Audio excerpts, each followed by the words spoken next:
Cool. Well, welcome back, Blook Gang. I think you might be the first. Hopefully, Luke will join us tonight. But if not, here he is now. Evening.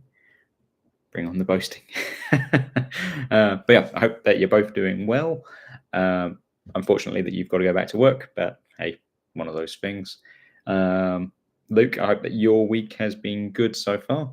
I can't remember what did you say the weather was doing last week? That it was cold and wet, or was it boiling hot? I can't remember. But how's the weather? Over here, it's pretty well the same this week in that it goes from when I woke up, torrential downpours, to now being sunny, and it'll probably be torrential downpours a bit later on. Typical New Zealand. Still cold and wet. September. Yeah, I guess you're starting to get into the autumn now, aren't you?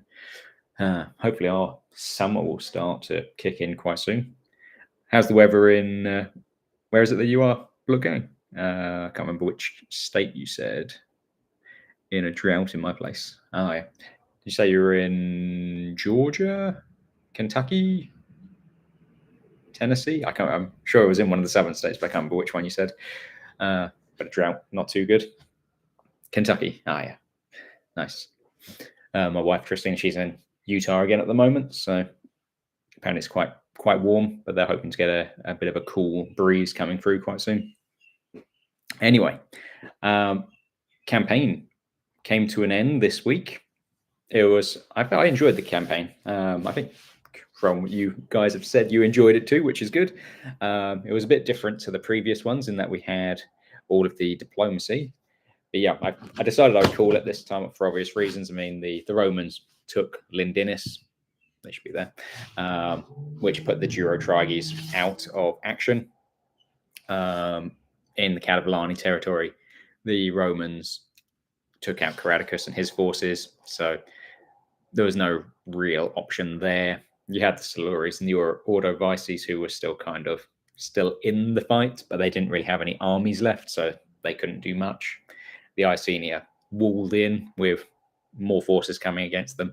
So seeing as we only had 2 turns, I figured might as well just call it early.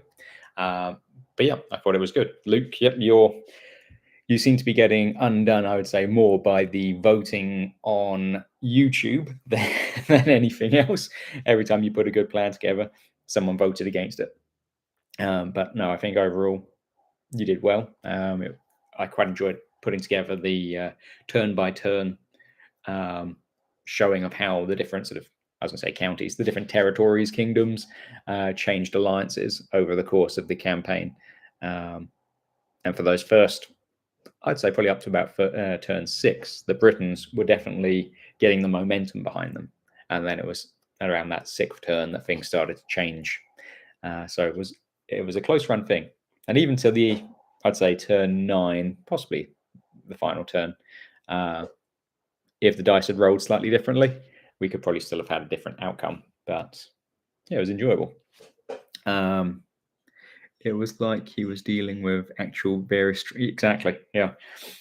Yeah, trying to get a coordinated campaign going when you're A, dealing with horseback messengers, and B, different tribes who all have different agendas and things that they want to do and likes and dislikes. Very hard. I had the plan to sweep through Artrabates. Things were going well. Then the votes. Yeah, exactly. Yeah, initially sort of forces landed. You won the first cavalry attack. The forces were building and building. It was going well. And then, yeah, they stopped the momentum, which never seems to go well for any military, whether it's, the Germans, the French, or in this case, the Britons. But no, I think that initial plan was good to try and swing down. And if you could have taken like the landing zones and that sort of thing, then the Romans would have been in a bit of trouble because that's where their supplies were coming from. And as per the rules, the Romans have to be able to keep an uninterrupted route to one of their supply ports, their landing zones.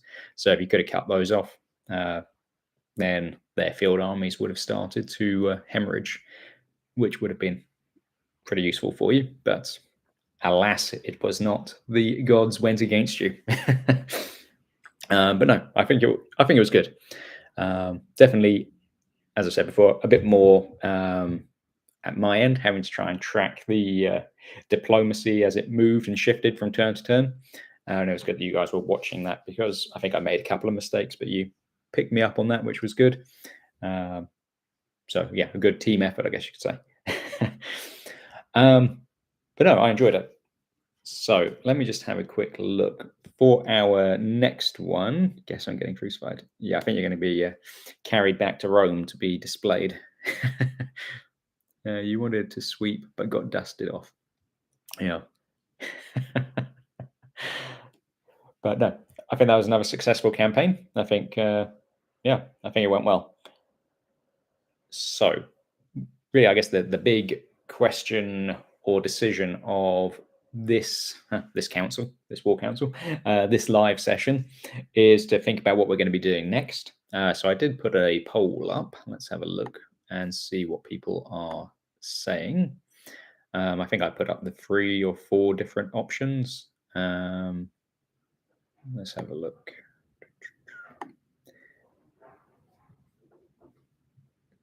Posts. Cool. Yeah. Oh, wow. We've had 54 votes. That's more than usual. So that's good. So we put in medieval campaign, 1700s black powder campaign, an 1800s campaign, or a 20th century. And we've got 37% on a 1700s black powder campaign and 31% on a medieval campaign. And then 22 and 9 for the 1800s and the 20th century. So I will put it to you guys who are live. Shall we run straight with a black powder campaign of the 1700s, or should we do a new poll between medieval and black powder, and then that'll make the final decision? So let me sweep back through. Honestly, I think diplomacy needs looking at. It seemed too hard to really make a difference in the short time span. Yeah.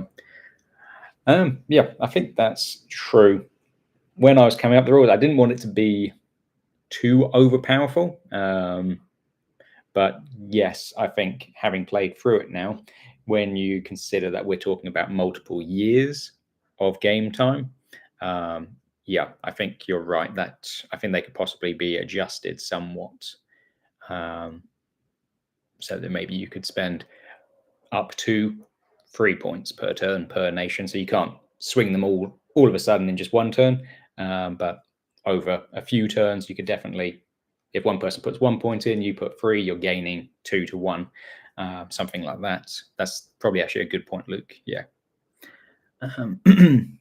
Overall, great fun. Really enjoyed it. Diplomacy as well as how to spend points. Yep. Might want to be able to buy extra forces more piecemeal. Yep. Yeah, no, good point. So as we were going through actually on that one, I did make a note to put into the final edition, which once I've compiled it all, I will send out to everyone who has purchased during the campaign. So that way you'll all have the most up-to-date one. What did I write down? Resource gathering and spending. Improving all allies' territory. So yeah, we put down 5 resource points to increase an army by D20 cohesion. So that would be another option which I put in. So that way, if your armies are looking a bit weak, you can spend 5 points, which isn't as much as, 20 to gain a whole new army. But you could spend 5 points and then you'll gain 20 cohesion across which you can then distribute between your cavalry, your infantry, whatever. So I think that will probably tick that box. So that way you are buying the extra troops. But yeah, any extra thoughts, just keep letting me know. I'll probably get this compiled and finished in the next couple of days. So anything extra you want me to try and chuck in or adjust, yeah, just let me know on that one. But I will just quickly take a note for the diplomacy, because that's a good point, actually. Where did I say it? 1 to 3 per turn. Cool. So, which black powder and which medieval campaign would you be considering? They could sway a vote. That's a good question. So, if it were to go medieval, I was thinking possibly one of the Crusades, um, just due to the sort of the smaller geographical area, um, or possibly the War of the Roses. It's a bit later medieval, but it's still medieval. Again, just thinking more of geographical location. We could do the Hundred Years' War because, I mean, theoretically, most of the fighting really took place northern France and a bit down the west coast. So it's not as large as, although it's all of France, it's not as large as actually you would think. So possibly one of those. I don't know. I'm open to options at this stage because whichever one we decide on, it's going to take me probably a few months to actually compile everything and get it ready. So there's no super rush. So yeah, have a think about that. If there's anything in particular you guys would be interested in. As for the sort of Black Powder era, I would be thinking possibly like the Jacobite Rebellion, the French and Indian Wars, the American Revolution, and or if there's another thing that you could think of, the Northern War. Yeah, really quite open. Crusades would be my personal favorite out of those three. Yep. Do I have anything already collected? No. So for my collection, the only things I do actually have are some troops which I was printing. I don't know where they are. I think they're in the garage at the moment, still from the move. But for the American Revolution, so I've got some of those troops, which they could be proxied out to really any of those sort of 1700 period. And Black Powder, Williamite War, smaller geography as Ireland. Interesting. But no, I don't really have anything more. I've got a few 6mm, which I started off doing the American Revolution, but I didn't really get far. And then in the end, I just kind of used them as extra troops for for my Napoleonics because that's what I switched to at that time. So as far as armies are concerned, no, I would just be basically starting again, which wouldn't be a problem.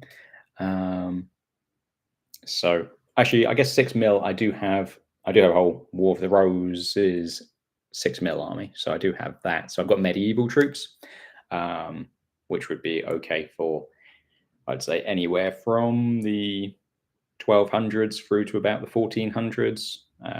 Being 6mm, they wouldn't look out of place. So probably I'm more set up in that case for a medieval period, but ultimately I'm happy with any of them. Campaigns are fun. American War of Independence would be fun and epic. Yeah. Yeah, I'm thinking maybe that. I mean, I have started. I think I shared a few weeks ago the map of North America for a Revolutionary War campaign, so I could push ahead with that. I need to obviously put roadways and that sort of thing in so that we can actually campaign it, but that's kind of halfway under construction. So interesting. Okay, so it looks like we're kind of breaking it down. Maybe we give people a couple of options, like 4 options total, and one of them would be like the American War of Independence. We give them another option for Black Powder. Are we still combining strategic might for this one? Oh, yeah. But yeah, maybe we give 2 options, 2 for medieval and 2 for 1700s, and then that way people can make their final decisions based on the actual campaigns rather than just a 100-year period or several 100-year period. Yeah, I think that sounds good. So, okay.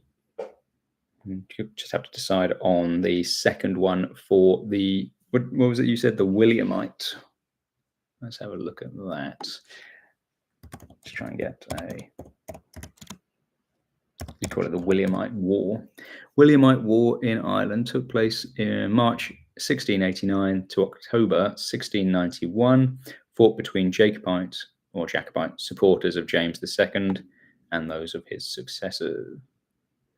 It resulted in a Williamite victory. It is generally viewed as related conflict. Was that the one with the Battle of the Boyne was part of that? Or was that a different war? No, I think that's different. Interesting. Okay, I'll look into that one because that could be our second option. It's a lesser known, which could be quite interesting, actually. Cool. All right, so maybe we'll do that. Let me just get the old trusty notepad. So we'll go for 1700s, American War of Independence, and the Williamite War. And then for the medieval, we will go for a crusade. Any opinions or requests for which of the crusades? I mean, probably the third would be the easiest, I would think, to do. Out of the main ones, this is, I mean, there were quite a lot of, was it 14 or 16 in the end? But of those first ones, I would say probably the third would be the easiest, but maybe even the first would be quite interesting. But yeah, anyway, we'll give some thought onto which one of the crusades. So I'll just put crusades ? And third is most known. Yeah, so maybe we'll third ? Yeah, that's what I'm thinking. Might be a little bit easier. Plus, yeah, as you say, it's got more knowledge about what happened. It's always fun to learn about smaller conflicts. That's very true. As for the medieval period, can you think of another one which you would be interested in seeing that, again, isn't necessarily one of the most well-known? Obviously, the Crusades are pretty well-known as to what was going on. I mean, I've got a book somewhere which I start. Everything kind of got lost in the move. It's called, I think it's called the Teutonic Knights, and it's about their crusade over in what is now Poland and Lithuania and that area. And that's actually quite interesting and quite, again, it's a crusade, but it's a medieval sort of conflict which is relatively unknown about. There was one fighting early on against northern tribe in Europe, which some people are still being pagan. Yeah, I think that's probably similar to what I was reading with the Teutonics. Just mentioning this, not as an option. No, I think that would be quite interesting, because although they were pagan, they were still kind of armed similarly to the knights. And there were sieges and all sorts of things going on. So that wouldn't be too bad, actually. Again, lesser well known, still medieval. So interesting. Okay, maybe we'll consider that as well. A northern crusade. Again, Teutonic Knights, a lot of people know about them. Well, I think they do. Okay, interesting. And then possibly, I'll just throw it down here right now, just as a third, maybe something to do with Italy, because they had a lot of wars between the sort of city-states. So I can't think what their names were, but Mongols were rampant in medieval times, even fought crusade. Yeah, Mongol invasion. Yeah, that's an interesting idea, actually. Let's just write these down. Mongol invasion. And Italy. Cool. I guess what I could do actually is do 2 polls, one for the 1700s, one for the medieval, get our top 2 that people vote for from each, and then we do our final vote with the overall ones, and then that'll give us our answer. Yeah. Don't know much, but no, it was very active. Yeah. Yeah, same. I know there is quite a lot that went on in Italy, but overall it's not something that I've really studied, so it would be interesting to learn more. So yeah, semi-finals and then final. Yeah, I like that idea. So okay, I will get 2 polls going. I think that's a good idea. So we've got Crusades, Mongol invasion, Northern Crusade, Italy. I'll also have to look into it, the Mongol invasion a little bit more and try and track down something a little bit more rather than just the name. But that sounds good. Papal states and French nobles fought a lot. Yep, Papal states. That's true. And then for the 1700s, yeah, maybe we'll just go American War of Independence, Williamite War, and the French and Indian War. Yeah, why not? Just as one of those, French and Indian. And then for the final one, what are we thinking? We could do, yes, French and Indian War as a choice. Cool. And if you just chuck out to you guys one more for the 1700s, then that'll give us our 4, and then we can put it to the polls. Papal states would be more black powder as well. Yeah, as true. Yeah, they were starting to get cannons towards the end. So I guess we'd have to do. I'd have to look into that a little bit more. Let's do it right now, actually, whilst we're on here. Papal states wars of the papal states. I don't know. Wars of Italy, medieval. During the Middle Ages, Italy was fragmented into numerous warring states, like the communes and duchies, leading to frequent conflicts over power and territory. 14th century War of the Bucket, while the specific term medieval covers a broad span. Major conflicts like the Italian Wars, 1494 to 1559, began in the late medieval period. True. Okay, so yeah, that's exactly what you were saying there, Luke. So it would be a very late medieval period. Still doable, but yeah, interesting. Lots of colors and flags. Yeah, 7 Years' War. True. Okay, yeah, let's go for 7 Years' War. Why not? 7 Years' War. Okay. I think that's pretty cool. That's given us some good ideas. And yeah, I like that. All right, cool. So I put 2 polls out. I'll get those up today. Why not? I'll put them on Facebook and on YouTube, and then we can just combine the total numbers over both of them. And then we'll figure out what it is for each, and then we'll do a head-to-head, and cool. Then we'll know what we're doing. As I said, it'll probably take me a little bit of time because whichever one it is, I'll have to create a crusade. I'll have to create a campaign for it, so it's going to take me a bit of time.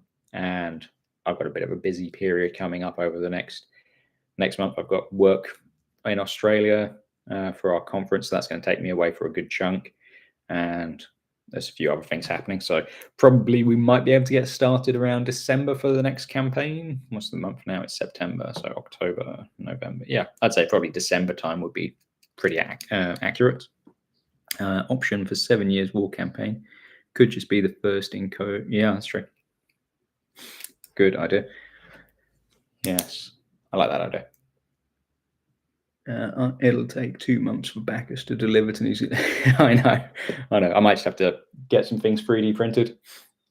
That might be the route I have to go down. Although my printer is not working, I've got to do a load of tests, which Elegoo just asked me to do. They said, can you get a multimeter and test the voltages and all sorts of things? So I got to get that back operational.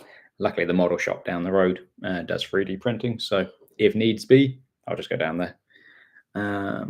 We stay in touch with Discord in the meantime. Yeah, I'll keep the Discord up. I might close some of the this campaign's things, whatever you call them, rooms, or still learning Discord, and then just put sort of a general, or keep the sort of the banter one operational, because that's going to be just bantering up, talking.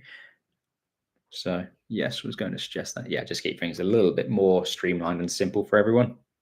And then we'll be able to use the same overall Discord when we get the next one going with the different commanders and that sort of thing. Although by the sounds of it, you two are going to be on the same side. So, but no, I think this is pretty cool. I think this campaign went well. There's a few learning points which we've taken away from it, or I should say. And now we've got a good idea for what's coming next. So yeah, awesome. Do either of you have any further points about this campaign, or any questions about what's coming next in the future? Anything at all? Yes, I was going to suggest that the world will not be safe once we... Yeah, the world will be your oyster.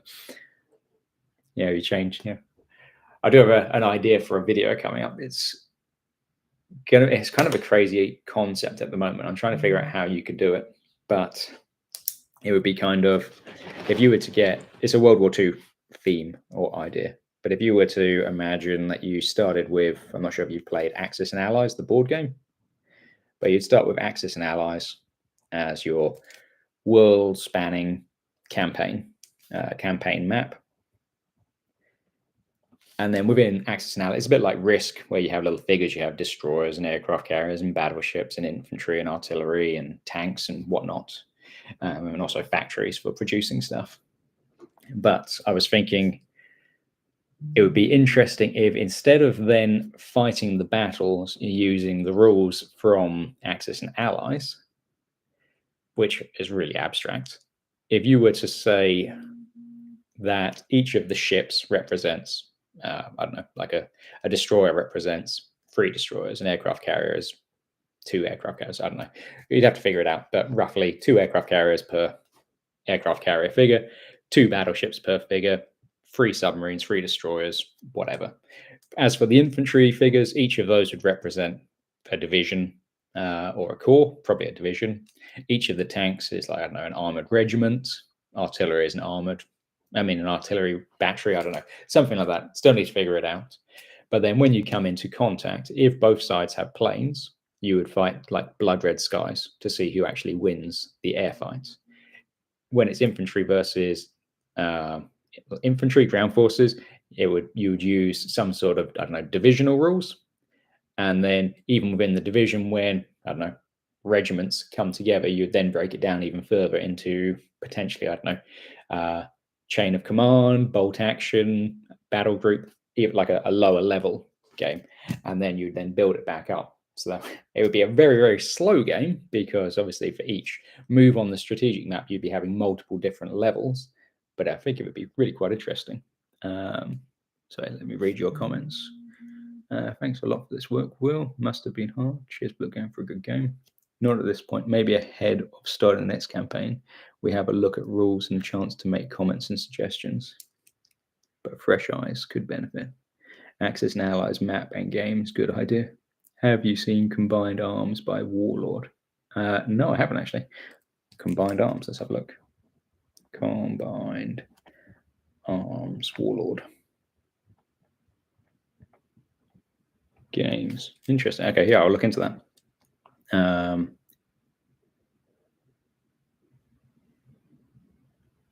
Cool. But yeah, I was thinking that would be quite interesting, actually, trying to bring it all together. So yeah, I will look into that Combined Arms because that could be quite fun. But yeah, it's just an idea that kind of dropped into my mind the other day, making like the ultimate game where it's not just a board game, it breaks down right down, and theoretically you could go down as small as you wanted to. But yeah, I think that'd be quite fun. War Room. It's Axis and Alloys and steroids. Oh, let me write that down too. War Room.